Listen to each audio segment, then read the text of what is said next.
Good morning. Welcome to CATEX-TV. My name is Frank Fortunato. This is a live broadcast from Princeton, New Jersey.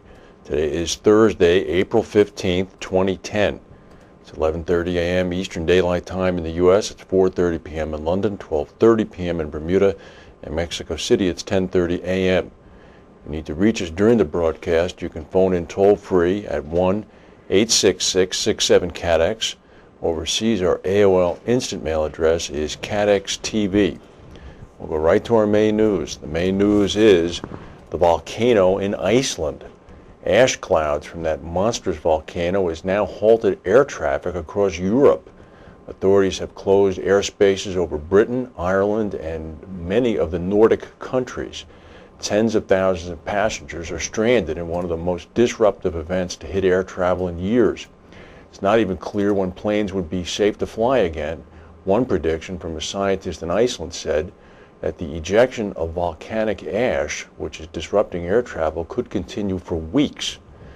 Britain's Civil Aviation Authority said that non-emergency flights would be banned at all airports in Britain until at least 6 p.m. British time. Irish authorities closed their airspace. Aviation authorities in Denmark, Norway, Sweden, and Finland shut down their airspace. The move shut down London's 5 major airports, including Heathrow.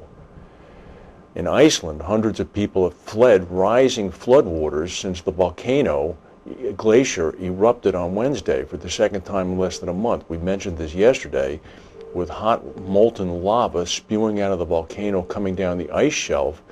Water has been created. Rivers have risen up to 10 feet by this morning. The island's main road has been sliced in half. It's unbelievable. The volcano's smoke and ash pose a threat to aircraft because not only can it affect visibility, but microscopic debris can get sucked into the plane engines and shut them down. And this is a real threat.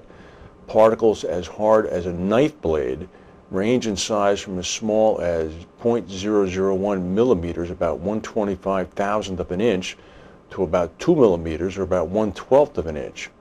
Ash can also melt in the heat of a plane's engine and then solidify again, disrupting operation. The U.S. Geological Survey said that about 100 encounters of aircraft with volcanic ash have been documented in the past 20 years. In some cases, engines shut down briefly after sucking down volcanic debris. In 1989, a KLM 747 flew into an ash cloud, lost all power in all 4 engines, and dropped from 25,000 feet to 12,000 feet before the plane could be restarted again. In another incident in the 80s, a British Airways 747 flew into a volcanic cloud, and the grit sandblasted the windshield. The pilot had to stand up and look out a side window in order to land the plane safely. This has had corresponding reactions in the United States. The Federal Aviation Authority said last night that they have frozen most transatlantic flights because of the danger posed by the volcanic ash cloud. The FAA said that it's grounding transatlantic flights that would use that most northern route coming from the eastern U.S. going over Icelandic airspace. Carriers such as Continental has canceled all transatlantic flights until the situation is resolved. A Continental spokesman said that it had canceled eastbound flights from Newark to Glasgow, Edinburgh, Manchester, and London, although it hopes to restore normal operations on other routes. Insurers are in the mix here. The eruption of the volcano is set to have a significant impact on the insurance industry. Mainly, it would affect, of course, the clogging of jet engines, which would destroy the engines, which are probably the most valuable part of the plane, and God forbid possibly bring down a plane. However, that risk is relatively minimal since the planes are not being flown. However, the travel insurance market is not so lucky, and that's likely to bear the brunt of claims coming from this eruption. The grounding of aircraft in and out of northern Europe as well as North America have left thousands of passengers stranded. Consequently, claims from the cancellation and the delay of their flight are likely to hit insurers that offer travel protection pretty hard. In the United Kingdom, companies such as Direct Line, Churchill, RBS, and NatWest were all covered for travel delay and cancellation. According to John Titt, who is the aviation claims director for Lockton, He said flights that are delayed for more than 3 hours should be recoverable from insurers, and flights that have been canceled are recoverable outright. There will be significant claims from the delays and cancellations. There's absolutely no doubt about it. In the United States, new weekly jobless claims unexpectedly increased by 24,000, up to 484,000 last week. Forecasters had been expecting that the new jobless claim number would come in at about 430,000, so it's significantly over. The 4-week moving average, which smooths out volatility, rose by 7,500 last week, up to 457,000.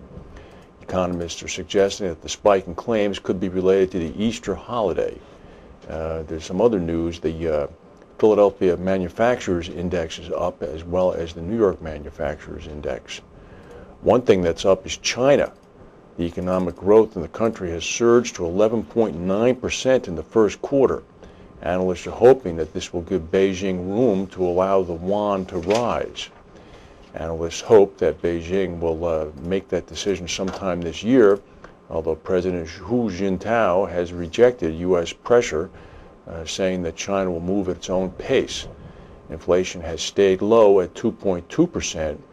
However, after a cabinet meeting late last night, the government said it wants to keep real estate and other overheated industries in check, and are looking into a possible tax on real estate gains to cool surging prices. The government said in an official statement, especially in the cities, housing prices are rising too fast and the rising monetary policy risk cannot be ignored. The latest data show that China is just about to overtake Japan as the second largest economy in the world. The stock market in the U.S. is down about 6 points right now. We'll go to a word from our sponsors. Every day, the world wakes up and goes to work, pursuing the unique opportunities that lead the global economy forward. The complexity and close connectivity of today's global marketplace is a true modern miracle that can create unparalleled success. But it takes confidence, passion, innovation, and understanding. Enabling opportunity. Protecting capital. Engineering innovation. Investing in your future. Ensuring continuity. Finding the right balance. It takes Aon.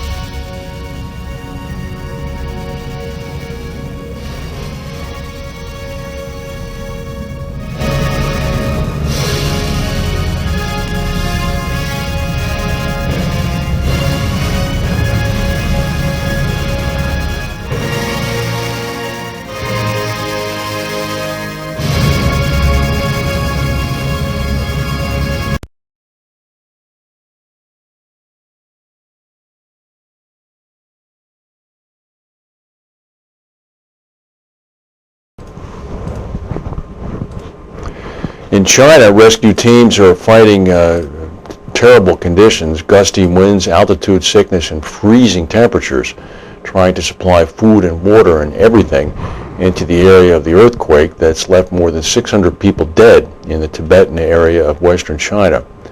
Survivors, many of whom spent the night outside, unsheltered in freezing weather, are basically wandering around unattended. Rescuers are trying to get in there.